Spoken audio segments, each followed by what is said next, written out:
చెప్దాం. హల్లెలూయా హల్లెలూయా హల్లెలూయా. ఇప్పుడు చెప్దాం. చూడండి, దేవుడు ఏమన్నాడు? నీ దేవుడైన ప్రభువునకు మొక్కి నీవు ఆయన మాత్రమే సేవించాలా, అంతే కానీ నన్నే మొక్కమని నువ్వు చెప్తావా? ఎవడిచ్చని కాదు. కానీ ఈరోజు నువ్వు కూడా అలా అడిగే దమ్ము ధైర్యం మీద ఉంటే అలా మనము ఒక దగ్గరికి వెళ్ళి చేయాల్సిన పని లేదు. ఈరోజు విశ్వాసులు కానీ సేవకులు అలాగే భ్రమపరుస్తున్నారు. భ్రమపరుస్తూ ఆశ చూపించు, అలా చేసి ఇలా చేసి వాళ్ళని లోపరుచుకున్నట్టుగా వాళ్ళని ఎంతో బానిసలుగా చూసినట్టుగా చూస్తున్నారు. అవసరమా? ఇంకా గుర్తించలేకపోతున్నావా? ఇంకా గుర్తించలేకపోతున్నావా? ఆలోచించాలి. చూడండి, ఆ తర్వాత వచ్చి పిమ్మట ఆయన యెరూషలేమునకు తీసుకొని పోయి దేవాలయ శిఖరమును ఆయన నిలబెట్టి, నీవు దేవుని కుమారుడు అయితే ఇక్కడ నుండి క్రిందికి దూకుము, నిన్ను కాపాడుకు నిన్ను గురించి తన దూతలకు ఆజ్ఞాపించును, నీ పాదం ఎప్పుడైనా రాత్రి తగలకుండా వాటిని చేతులతో ఎత్తుకొందురు అని వాయబడినదని ఆయనతో చెప్పాను.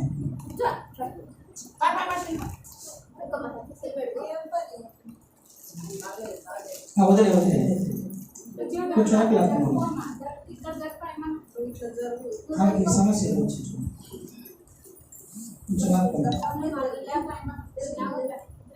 మాట్లాడుతున్నాం. ఆమె కొంచెం వెనకాల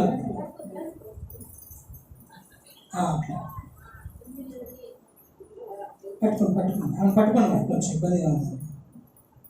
బయటకు తీసుకోండి.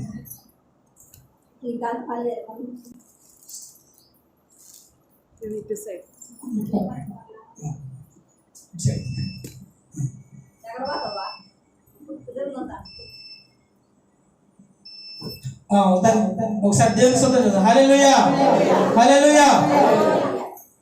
చూడండి, సాతాను గొడ యొక్క తంత్రాలు, సాతాను యొక్క బలం, సాతాను గడు ఓరవలేక చేసే పనులు ఇలాగే ఉంటాయి. హల్లెలూయా.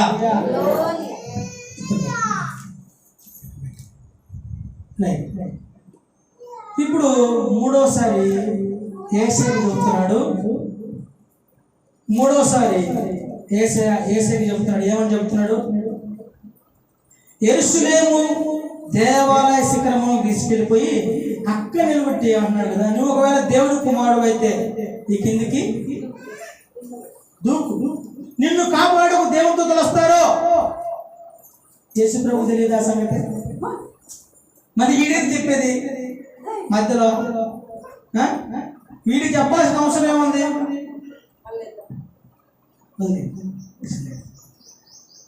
సాతాను యేసు ప్రభువుకు చెప్పాల్సిన అవసరం ఏముంది? చూడండి, ఇదే విధంగా మనుషులు కూడా భ్రమపరుస్తున్నాడు. గుర్తుపెట్టుకోండి. నువ్వు పడిపో, నువ్వు దూకు, నువ్వు అలా చేయి ఇలా చేయని చెప్పి భ్రమపరుస్తూ ఒక విధానంలోకి తీసుకెళ్ళి, ట్రాన్స్లోకి తీసుకెళ్ళి, నిన్ను శోధించడానికి తీసుకెళ్ళి అలా చేసినప్పుడు నిన్ను కాపాడుతారని మళ్ళీ వాడే చెప్తాడు. ఏం మన శోధనలో ఉంటే దేవుడు కాపాడుతాడు మనకు తెలీదా? యేసు ప్రభువు తెలీదా? అంటే ఇక్కడ సాతాను ఇంకొక అస్త్రాన్ని చెప్పాడు. అంటే నువ్వు శోధన దూకి ఏం కాదు, నువ్వు అలా అయిపో ప్రేరేపిస్తున్నాడు. కొంతమంది అలాగే మూర్ఖంగా ఆలోచన చేసి దేవుడు కాపాడుతాడు కదా, అలా చేస్తారు కదా, ఇలా చేస్తారని చెప్పి మూర్ఖంగా చెప్తున్నానే ప్రాణాలు వాళ్ళు పోగొట్టు. సాతాను వాడి ఉద్దేశం వేరే, వాడి యొక్క ఆలోచన వేరే, తంత్రం వేరే. కానీ యేసు ఏమన్నాడు సార్? యేసు ఏమన్నాడంటే, ఇక యేసేకి విసుగు పుట్టింది. నీ దేవుడైన ప్రభువును శోధింపవలదు అని చెప్పబడినదని వారికి ప్రత్యుత్తరం ఇచ్చాడు. అపవాది ప్రతి శోధనను ముగించి కొంతకాలం ఆయనను విడిచిపెట్టి పోయిందండి. ఇంకెంత శోధన చేసింది యేసేను?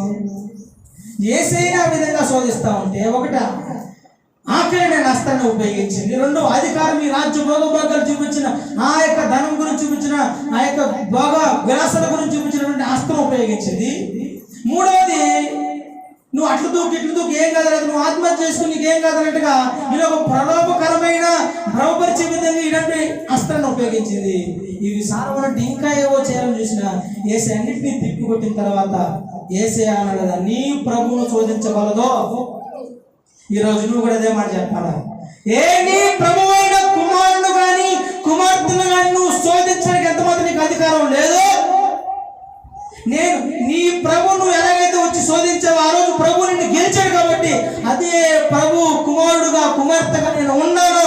నువ్వు నన్ను కూడా శోధించడానికి నీకు అంత దమ్ము ధైర్యం లేదు, నోరు మూసుకొని పగలవా అని చెప్పగలిగే సామర్థ్యాన్ని నువ్వు కలిగి ఉండాలి, అటువంటి ధైర్యం నువ్వు కలిగి ఉండాలి. ప్రేమ దేవుడు పెట్టారా, కొంతకాలం ఆయన విడిచిపెట్టి వెళ్ళిపోయిందట. అంటే మళ్ళీ వస్తుంది అర్థం.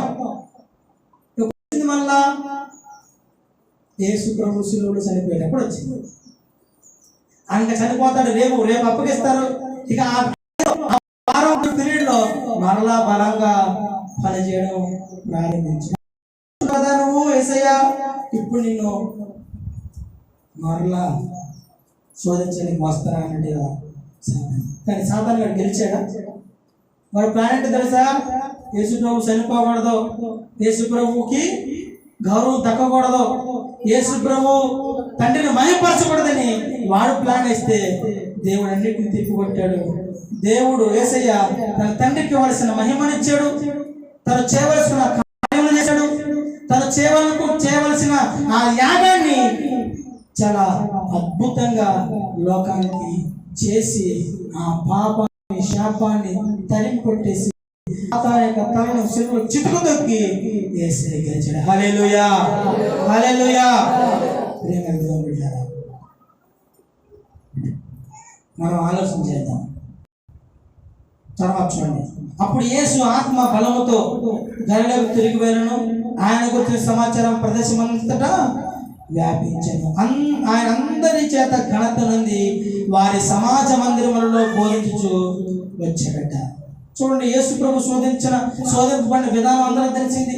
యేసు ప్రభు ఇక అక్కడి నుంచి సువార్తం చేస్తూ పరిచయం చేస్తూ అద్భుతాలు చేస్తూ ఆశ్చర్యాలు చేస్తూ అందరికీ కూడా ఈ విషయాలు కాకిపోయి ఆయన ఘనత సాతాను వాడు ఘనత రాకుండా చేయాలనుకున్నాడు, గౌరవం రాకుండా చేయాలనుకున్నాడు, శోధించాడు. శోధన ఎదుర్కొనే యేసయ్య అక్కడి నుంచి ప్రజల యొక్క ఆదరాభిమానం సంపాదించాడు, ప్రజల్లో చైతన్యాన్ని రూపొందించి చక్కటి గొప్ప వాక్యాలను బోధిస్తూ వాళ్ళని బలపరుస్తూ వాళ్ళని స్వస్థపరుస్తూ వాళ్ళకు అనేక కార్యములు చేస్తూ తను అనుకున్న పని ఆయన నెరవేర్చుకుంటూ ముందుకు కొనసాగాడు. ఈరోజు దేవుని బిడ్డగా దేవుని కుమార్తెగా నీవు నేను మనం ఏం చేయాలి? యేసయ్యలాగే ఎదుర్కొంటూ ముందుకు కొనసాగి ఆ యొక్క పనులన్నీ చేసుకుంటూ పోవాలా? లేదంటే సాతాను గాడు కొట్టిన ఫస్ట్ దెబ్బకే అంటే ఆకలి దెబ్బకే అలమటించి దొరికిపోయి చిక్కిపోయి నలిగిపోయి దాక్కున్నాము? యేసయ్య గెలిచాడు కదా సాతాను, మరి మనం కూడా గెలవనవద్దా? సో ఆకలి బాధను ఆకలి విషయంలో నువ్వు గెలవగలిగితే ఈ మిగతా 3 విషయాల్లో కూడా ఈజీగా గెలుస్తాను. తర్వాత చెప్పబడిన మాట ఏంటంటే 18వ వచనంలో, ప్రభు ఆత్మ నా మీద ఉన్నది, బీదలు సువార్త ప్రకటించుటకై నన్ను అభిషేకించను, చెరలో ఉన్న వారికి విడుదల, గుడ్డు వారికి చూపు, నలిగిన వారికి విడిపించుటకు ప్రభు హితవచనం ప్రకటించుటకు ఆయనను పంపి ఉన్నాడు. ఈ మాటలు నా జీవితం నెరవేర్చబడాలి అంటే మొట్టమొదటిగా ప్రభు యొక్క ఆత్మ మన మీద ఉంది లేదా గుర్తెరగాలి. ఈ 3 శోధనలు ఎదిరించిన తర్వాత నువ్వు గెలిచిన తర్వాత అప్పుడు దేవుని యొక్క ఆత్మ నీలోకి వస్తుంది. పరిశుద్ధాత్మ ద్వారా నువ్వు కూడా అభిషేకం పొందుకుంటావు. అప్పుడు నువ్వు చేయాల్సిన పనులేంటి? సువార్త చెప్పటం, దేవుని మాటలు చెప్పటం. ఎవరు చెప్తావు? పెద్దలు చెప్తావు. ఇక్కడ ప్రతి ఒక్కరు ఆత్మీయకరంగా ఎవడైతే బీదగా ఉంటాడో, ఇక్కడ డబ్బుల గురించి కాదు చెప్తుంది ప్రేమ. ధనవంతుడు పేదవాడు ఆ యొక్క కొలమానంలో కాదు చదువుతుంది. ఈ ఆత్మ తీవ్రతలో దేవుని యొక్క భక్తిలో విశ్వాసం ఎవడైతే భేదవాడుగా ఉంటాడో, తక్కువ స్థాయిగా ఉంటాడో, యేసుని గురించి తెలుసుకోకుండా నిజమైన ఆ యొక్క సువార్తను తెలుసుకోక నిజమైన దేవుని యొక్క సత్యం గురించి తెలుసుకోక ఎవడైతే ఇంకా ఆ సాధారణ మాయలో పడిపోయి తక్కువ స్థాయిలో ఉంటాడో వాడికి నువ్వు కనుక్కొని సువార్తను ప్రకటించి ఆ చెరలో, ఆ బంధింపబడిన చెరలో, సాతాను కట్లలో బంధింపబడి నలిగిపోతున్న వారిని విడుదల కలిగించే స్థాయికి నువ్వు రావాలని దేవుడు కోరుకున్నాడు. హల్లెలూయా, హల్లెలూయా. దేవుని యొక్క ఆత్మలో ఉన్నట్లయితే నువ్వు ఇతరులకు సువార్తను ప్రకటిస్తావు. సాతాను బంధకంలో బంధించబడిన వారికి విడుదల కలగాలంటే నువ్వు దేవుని యొక్క ఆత్మను పొందుకొని ఏం చేయాలట? ప్రకటించాలి. దేవుని యొక్క వాక్యాన్ని ప్రకటిద్దామా? ఎప్పుడు అవకాశం దొరుకుతుందో మనకు తెలియదు, ఏ విషయాలు ఎటువంటి సందర్భాలు దొరుకుతుందో మనకు తెలియదు. కాబట్టి వచ్చిన ప్రతి సమయాన్ని, అవకాశాన్ని సద్వినియోగం చేసుకుంటూ మనం ముందుకు కొనసాగాలి. మన మీద దేవుడు పెట్టిన భారం ఏంటో తెలుసా? సర్వలోకానికి వెళ్ళి సర్వ సృష్టికి సువార్తను ప్రకటించాలి. నువ్వు తెలుసుకున్న నిజం, నువ్వు అనుభవిస్తున్న ఆ యొక్క ఆశీర్వాదం, నువ్వు పొందుకున్న ఆ ధైర్యం, నువ్వు కలిగి ఉన్న ఆ యొక్క ఆదరణ, ప్రేమ, సమాధానం ఇంకా అనేకులకు లేకుండా వాళ్ళు కొరతలో నలిగిపోతున్నారు. అటువంటి వారికి దాన్ని అందించడానికి సంసిద్ధంగా ఉండాలి. హల్లెలూయా, హల్లెలూయా. అలా అన్ని జరగాలంటే మొట్టమొదటిగా ఈ అస్త్రాలన్నింటినీ కూడా నువ్వు ఎదిరించగలగాలి. ఈ అస్త్రాలను నువ్వు తిప్పుకొట్టగలగాలి.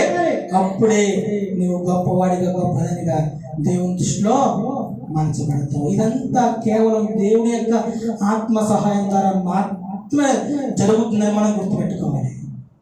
నా వల్ల జరుగుతుందని నేను చెప్పను, పాస్టర్ గారి వల్ల జరుగుతుందని నేను చెప్పను. ఎందుకంటే మీ యొక్క స్థితిని మార్చుకోవాల్సింది మీరే. మీరు ఏ స్థాయికి ఎదగాలో మీ చేతుల్లోనే ఉంది. అది కేవలం దేవుడు మీకే ఇచ్చాడు వ్యక్తిగతంగా. ఇలాంటి శోధనలన్నింటిని కూడా మీరు ఎదుర్కోగలిగితే దేవుని యొక్క రాజ్యంలో మీరు నేను పాలుగా వస్తున్నాయి. ఆ రాజ్య కట్టడంలో మనం బహుబలంగా పనిచేయడానికి సిద్ధంగా ఉన్నామని దేవునికి తెలియపరచాలి. ఎలా తెలియపరుస్తాం? ప్రార్థన ద్వారా, మన క్రియల ద్వారా, మన యొక్క నడవడిక ద్వారా, సంఘానికి రావడం ద్వారా. ఈరోజు నువ్వు విన్న వాక్యాన్ని, ఇంకా ఎన్నోసార్లు విన్న వాక్యాన్ని నువ్వు ఎవరో ఒకరి ద్వారా పంచుకోవడం ద్వారా దేవుడు కార్యం చేస్తాడు. హల్లెలూయా, హల్లెలూయా.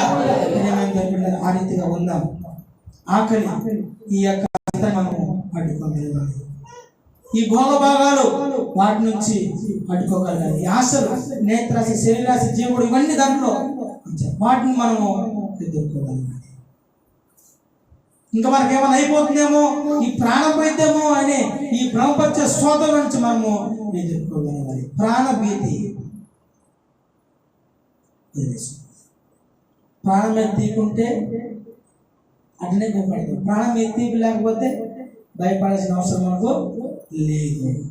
కాబట్టి ఈ యొక్క మధ్యాహ్న కాల సమయంలో మనం కూడా ధైర్యంగా యేసు ప్రభు చెప్పినట్లుగా నీవు నీ ప్రభువైన బిడ్డలను శోధించడానికి నీకు అధికారం లేదని నువ్వు వాక్యాన్ని ఎత్తిపట్టి ప్రార్థన చేసినప్పుడు వాడిని దగ్గరవాడిగా నువ్వు స్ట్రాంగ్గా ఉన్నావని, బలంగా ఉన్నావని వానికి అర్థమవుతుంది. హల్లెలూయా. కాబట్టి అధిక జీవితం ఈ 3 యొక్క అస్త్రాల గురించి మనం తెలుసుకున్నాం. సాతాను ఉపయోగించి ఈ యొక్క దారుణమైన, ఘోరమైన ఈ యొక్క అస్త్రాలను మనం ఎదిరించగలిగినట్లయితే తప్పక విజయము మనదే. దేవుడు ఆ విజయాన్ని మనందరికి అనుగ్రహించి తన కృపలో కాచి కాపాడుగా దేవుడి కొద్ది మాటలు దీవించును గాక. అందరం కలిసి ప్రార్థించాలి. తల వచ్చి కళ్ళు మూసుకుందాం. ప్రార్థన. పరిశుద్ధులైన దేవా, మీకు వందనాలు తండ్రి. సహాయించండి. ఈ ఉదయకాల సమయంలో అయినా మీరు మమ్మల్ని ప్రేమించి ఈ వాక్యం ద్వారా మాట్లాడిన విధానం బట్టి మీకు స్తోత్రాలు. కనికరించండి, కృప చూపించండి దేవా, మీకు వందనాలయ్యా. రక్షకుడ, విమోచకుడ, మీకు స్తోత్రాలు తండ్రి. ఆశీర్వదించి అనుగ్రహించండి ఆయన. ఇప్పుడు వర్ధనపు చేసి మీరు మాత్రం మహిమ పొందండి దేవా. విన్న వాక్యం హృదయంలో పదలపరచండి ఆయన. ఆశీర్వదించి అనుగ్రహించిన ఆయన మీరు మాత్రం మహిమ పొందండి. ముందున్న కార్యక్రమం మీ నామన ఘనఘన గొప్పగా జరిగించుకున్న సహాయం దీవించి యేసు క్రీస్తు నామములో అడిగి వేడుకుంటున్నాం మా ప్రియ తండ్రి. ఆమేన్. హల్లెలూయా, హల్లెలూయా, హల్లెలూయా. మంచిది. మనము